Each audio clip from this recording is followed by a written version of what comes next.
Pangulong Rodrigo Duterte ni dating Pangulo at ngayon House Deputy Speaker Gloria Arroyo na maging aktibo muli sa politika. Ayon yan kay Senador Bongo. Sa larawang inilabas ng Senador. Ito yung diniscuss natin nung live ko kagabi. At sinabi ko, excited ako. Kasi yung picture na yan, marami po ibig sabihin yan. Ngayon, sinabi daw ni Senator Bongo na itong picture na to ay sama-sama nilang ineenganyo na bumalik sa politika si PRRD. I respect yung sinabi ni Senator Bongo. Totoo po yun, pero kulang.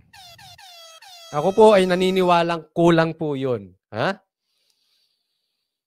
Kulang yon. Mas may malalim pa silang pinag-usapan. Siyempre, hindi na pwedeng sabihin sa media yun. Ang pwede lang nilang sabihin sa media, yung generic. Di ba? But obviously, kung merong niluluto sa loob ng Bucor, meron ding niluluto tong mga to. Abangan. Yun nga ang sabi ni Senator Bongo. Abangan. Well, ito lang masasabi ko. Excited na ang mga Pilipino PRRD. Asaan ka man ngayon, sana makita mo, excited ang mga Pilipino. Kitang-kita. Dahil sa nangyayari ngayon sa Pilipinas. Alam mo, madali nating makakalimutan si PRRD, di ba? Kung maayos ang gobyerno ngayon, yes, hindi natin makakalimutan totally yung ginawa ni PRRD na mabuting ginawa niya sa Pilipinas. Pero, kung talagang matikas at magaling itong gobyerno natin, hindi na laging babanggitin si PRRD. Si PRRD ay posibleng sasabihin nila, pahinga ka na, nagawa mo na yung para sa amin, at kami ngayon ay okay na, nasa maganda na kaming lagay. Pero hindi. Ang Pilipino ngayon, hinahanap-hanap pa rin si PRRD. Di ba parang yung mga ex nyo? Ayan, napunta na naman tayo sa ex. Di ba? Halimbawa, eto, kayo sumagot sa tanong ko. Hindi, wag nyo na isulat. Isipin nyo lang. Kung yung ex ninyo ay magaling at meron na kayo ngayong bago, pero yung bago ninyo ay magaling na magaling lalo. Hindi kung saan na, baka ano iba iniisip nyo. Yung maayos na tao, mas maayos kesa sa ex nyo. Sasabihin mo, di ba? Maayos na ang kalagayan ko. Pero yung napuntahan nyo, impyerno. Yung pumalit sa ex nyo, impyerno. Tapos napakahusay, napakagaling, napakamabuting tao nung ex ninyo. Tapos napunta kayo sa impyerno, anong iisipin ninyo? Di ba? Lagi nasa isip ninyo yung ex nyo. Ito, hindi ko po kayo sinasabi pag iniwan nyo na yun, iwan nyo na. No? Ginagawa ko lang example, hindi ko kinukonsinti isipin yung ex nyo. Hindi ko gawain yun. Ako, pag sinabi ko move on, move on. Ganun ako. Hindi sa akin yan. Yung iba kasi sasabi, move on. Hindi naman nag-move. Move on talaga yan. Walang balikan. Ako, pag sinabi ko, walang balikan. Di ba? Paninindigan ko yan. Pero ganito yan. Alam mo ko bakit? Magaling na si PRRD. Palpak pa yung sinundan. Kaya ang dami tuloy humahanap kay PRRD ngayon.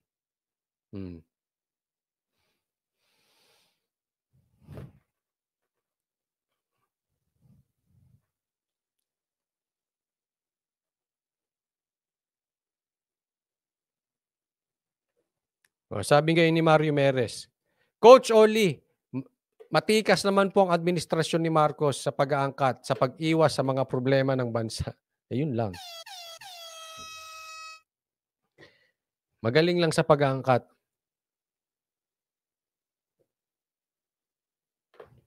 Quincy, alam natin na di lulusot sa Kamara ang impeachment. People power ang remedy to oust BBM. Ako naniniwala ako ha. Again, ayoko ng people power or impeachment, okay? Baka sabihin kinukonsinti ko, hindi po. Magbibigay lang ako ng komentaryo sa sinabi nito si Quincy. Yes, naniniwala ako hindi lulusot ang impeachment. Except yang dalawang tao sa picture gumalaw. Sa ngayon, malabo pa yan. At sa ngayon, hindi pa gagalaw yan si PRRD at si Gloria. Hindi pa. 2 years. Hindi magiging successful ang impeachment until magsalita yung dalawang yan. Pag nagsalita yan, iba na istorya.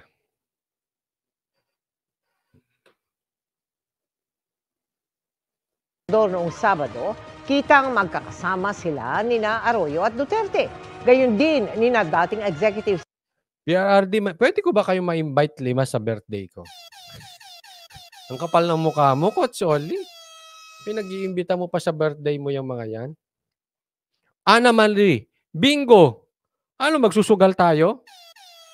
Hindi. Anong bingo? Bingo. Tama, di ba, Ana Marie? Kaya, ano masasabi mo, Coach Oli? Let's wait. Huwag natin madaliin. Hindi pa nagsasalita si PRRD at saka si GMA. Wait natin. Pero yan, is a good sign. Magkakasama na. Cora, sabi dito sa Facebook, Coach Oli, dito sa France, mas gusto nila si PRRD sa pamahalaan niya noon. Hindi lang dyan sa sa France, pati dito sa Laguna.